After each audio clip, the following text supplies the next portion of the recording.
अचानक से सब कुछ भूल जाते हैं। सर, कृपया करके यह बताइए कि ऐसा क्यों होता है। थैंक अच्छा, यू सर। आपका शुभ नाम क्या? सुहान सहगल, अच्छा सहगल जी, आप पढ़ते कहाँ हैं? Elcon international school. अच्छा, ये सवाल पहले किसी को पूछा है? नहीं सर। नहीं पूछा। मम्मी पापा को पूछा? नहीं सर। टीचर को पूछा? नहीं सर। लो, बड़े कमाल के हो यार। मैं ही मिला क्या तुम्हें? लेकिन आपका सवाल मैं समझता हूं ज्यादातर विद्यार्थियों के मन में ही रहता है। जब मैं भी तुम्हारी तरह पढ़ता था ना, तो ये बात तो मन में रहती थी कि यार पता नहीं क्यों याद नहीं आ रहा है। देखिए, परीक्षा हॉल में जाते समय आपको अपने मन को बिल्कुल शांत करके जाना चाहिए। मैं अभी टीवी स्क्रीन पर आपको देख रहा हूं, इतना शांत आपका चेहरा है, इतने विश्वास के साथ आप बैठे हैं, मुस्कुराते भी हैं। ये जो अवस्था है ना, एग्जामिनेशन में जाए ना तब भी ऐसा ही रहिए, आपको कभी नहीं भूलेंगे। आपका मन अशांत रहेगा, चिंता में रहेगा, आप घबराए हुए रहेंगे, तो इस बात की संभावना बहुत ज़्यादा होगी कि जैसे ही आप क्वेश्चन पेपर देखेंगे, कुछ देर के लिए सब कुछ भूल जाएंगे। इसका सबसे अच्छा उपाय यही है कि आपको अपनी सारी टेंशन परीक्षा हॉल के बाहर छोड़कर जाना चाहिए। और आपको ये भी सोचना चाहिए कि जितनी तैयारी आपको करनी थी, आपने कर ली है। अब आपका फोकस प्रश्नों के अच्छे से उत्तर देने में होना चाहिए। आप इस बात से भी नहीं घबराइए कि कुछ नया आ गया तो क्या होगा, कुछ ऐसा आ गया जो आपने पढ़ा ही नहीं है तो क्या होगा।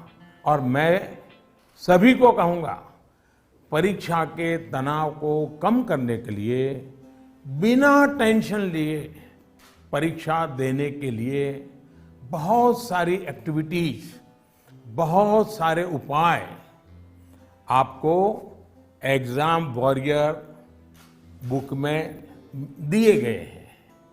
और अभी भी एग्जाम वॉरियर बुक को एक मैंने नया एडिशन, मुझे कोरोना में थोड़ा समय मिल गया तो मैंने इसको थोड़ा इम्प्रूवमेंट भी किया है, कुछ एडिशन भी किया है। इस बार इसमें बच्चों के लिए ही मंत्र नहीं है, बल्कि मैंने पेरेंट्स के लिए भी काफ़ी कुछ लिखा है। कई सारी एक्टिविटीज नमो ऐप पर भी दी हुई है। आप इसमें पार्टिसिपेंट करके अपने मित्रों के साथ शेयर भी कर सकते हैं।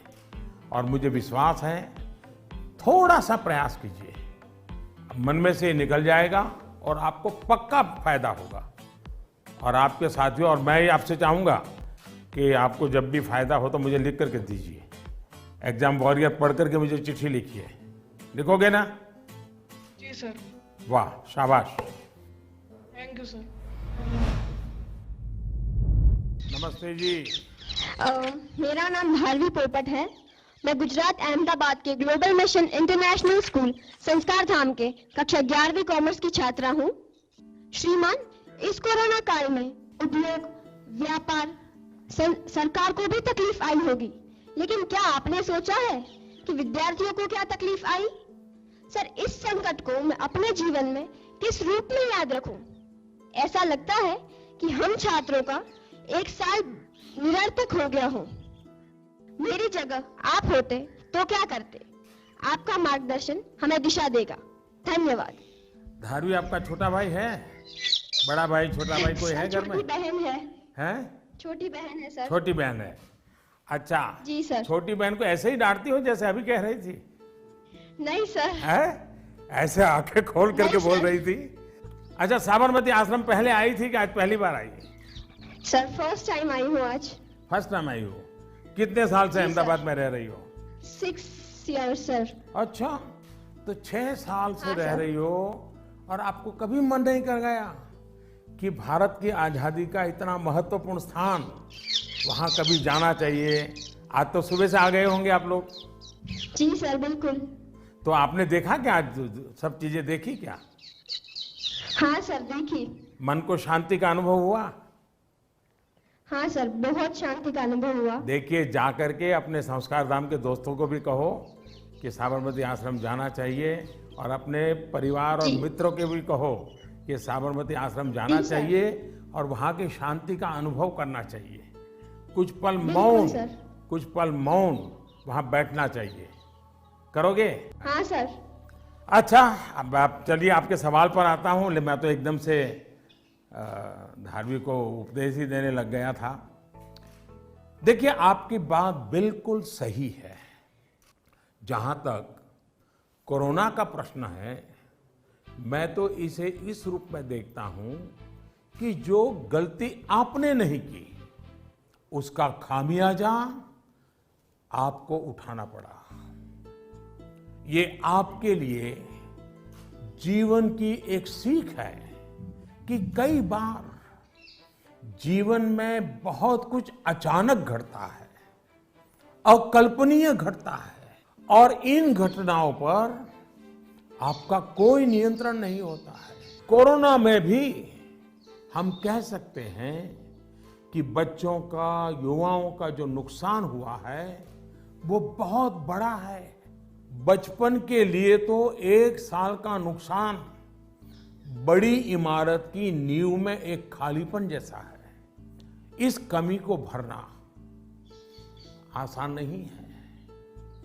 स्कूल एज मतलब हंसना, खेलना, मिट्टी में खेलना, मिट्टी उछालना, गर्मी, सर्दी, बरसात, हर चीज का आनंद दोस्तों के साथ, क्लासरूम में, टीचर के साथ गप्पे मारना, बातें करना, घर की छोटी सी भी घटना चारों दौर एकदम से बता देना, उनके बीच रहना, ये सब जीवन की विकास यात्रा के लिए बहुत अनिवार्य होता है। इन सब चीजों से आप सहज ही कितना कुछ सीख सकते हैं।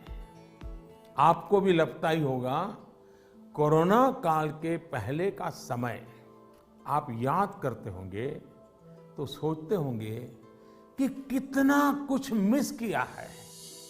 लेकिन कोरोना काल में अगर काफी कुछ खोया है तो बहुत कुछ पाया भी है।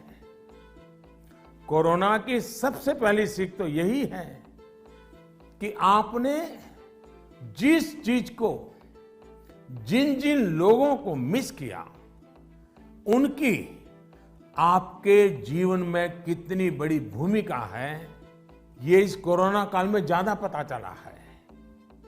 आपको इस बात का एहसास हुआ कि किसी को भी फॉर ग्रांटेड नहीं लेना चाहिए। खेलकूद हो, स्कूल में फिजिकल क्लासेस हो, या फिर आपके घर के पास सब्जी बेचने वाले, कपड़े प्रेस करने वाले, पास के बाजार के दुकानदार, जिन लोगों को, जिन बातों को आपने रूटीन समझ लिया था, उनका जब मिस करते हैं तब उनका सबका महत्व हम सबको अनुभव होता है। आपको भी पता चला है।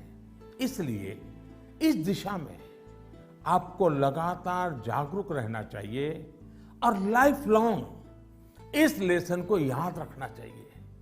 कोरोना के बाद भी इन चीजों की उपेक्षा नहीं करनी चाहिए। वहीं आपको यह भी याद रहना चाहिए, जीवन को सच्चे अर्थ में जीने के लिए कितनी कम चीजों की जरूरत होती है। दूसरा, इस 1 साल में आपको कहीं ना कहीं जाने अनजाने में आपको खुद के भीतर झोंकने का, खुद को जानने का एक अवसर भी मिला होगा। कोरोना काल में एक और बात ये भी हुई है कि हमने अपने परिवार में एक दूसरे को ज्यादा नजदीकी से समझा है। कोरोना ने सोशल डिस्टेंसिंग के लिए मजबूर किया, लेकिन परिवारों में इमोशनल बॉन्डिंग को भी इसने मजबूत किया है। कोरोना काल ने यह भी दिखाया है कि एक संयुक्त परिवार की ताकत क्या होती है। घर के बच्चों के जीवन निर्माण में उनका कितना रोल होता है। मैं चाहूंगा कि सोशल साइंस के लोग, हमारी यूनिवर्सिटीज इस पर रिसर्च करें, कोरोना काल के फैमिली लाइफ पर स्टडी करें, कैसे इस संकट से मुकाबला करने में संयुक्त परिवार ने समाज को ताकत दी। इस पहलू को खंगाले। कोरोना आने के बाद ये जो आयुर्वेदिक काढ़ा, पौष्टिक भोजन, साफ सफाई, इम्यूनिटी, ऐसे अनेक महत्वपूर्ण विषयों पर हम सबका ध्यान गया है। इन सब के लिए लोगों ने जो जो किया वो अगर पहले से करते आ रहे होते तो शायद परेशानी इससे भी कम होती।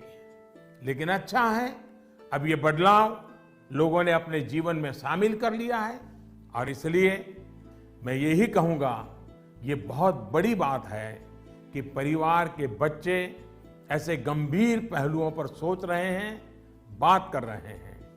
धन्यवाद बेटा, धन्यवाद। নমস্কাৰ।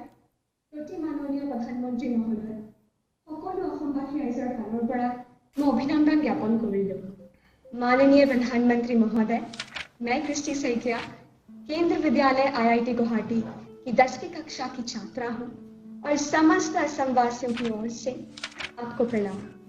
सर, नई पीढ़ी की एक बच्चे के तौर पर हम अपने पेरेंट्स और अपने बीच की जनरेशन गैप को हमेशा कम करना चाहते हैं। तो प्राइम मिनिस्टर सर, हम ये किस प्रकार कर सकते हैं? कृपया अपने मार्गदर्शन दीजिए। क्या नाम बताया बेटा? सर, क्रिस्टी सैकिया। इतनी बढ़िया हिंदी कैसे बोल लेती हो? धन्यवाद सर। चलिए, आपका सवाल तो बहुत अच्छा है। एक विद्यार्थी के रूप में आपने जो सवाल पूछा है उसके लिए मैं आपकी बहुत सराहना करता हूं। ये बताता है कि आप उस मुद्दे को लेकर कितने संवेदनशील हैं। आप न केवल इस विषय को समझ रहे हैं बल्कि दो पीढ़ियों के बीच जनरेशन गैप कम हो इसका भी प्रयास कर रहे हैं। लेकिन मुझे पेरेंट्स से इस विषय पर बात करनी है। एक बात जो पेरेंट्स को डिसाइड करनी है, क्या वो बुढ़ापे की ओर जाना चाहते हैं या फिर अपनी उम्र कम करना चाहते हैं। और आप भी बेटा अपने मम्मी पापा को जरूर ये सवाल पूछना।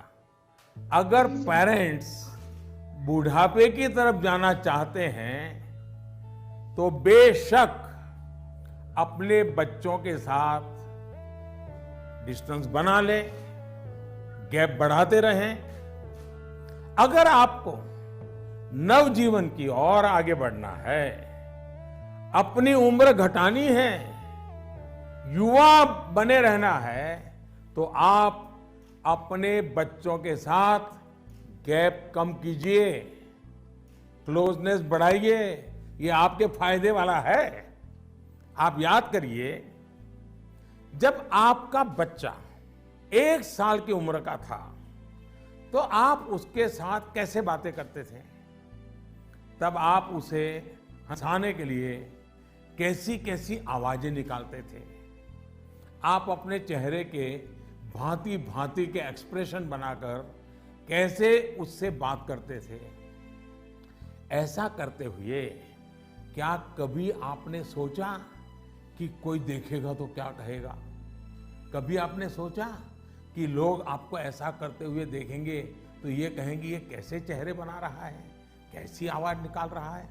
क्या कभी उस समय आपने ये सोचा कि आपके बच्चे के मन में क्या चल रहा होगा? आपको उस समय आनंद आया, इसलिए आपने ये किया। आपने किसी की परवाह नहीं की। यानी आप सब कुछ छोड़कर खुद एक बच्चे बन गए। बच्चे से खेलने के लिए आप खुद खिलौना बन गए और बच्चे के खिलौनों से भी उतना ही चाव से खेले। आप याद करिए, कभी आप घोड़ा बने होंगे, कभी बच्चे को पीठ पर बिठाकर चले होंगे, कभी कंधे पर बिठाकर घर भर घूमे होंगे, कभी 4 पैर करके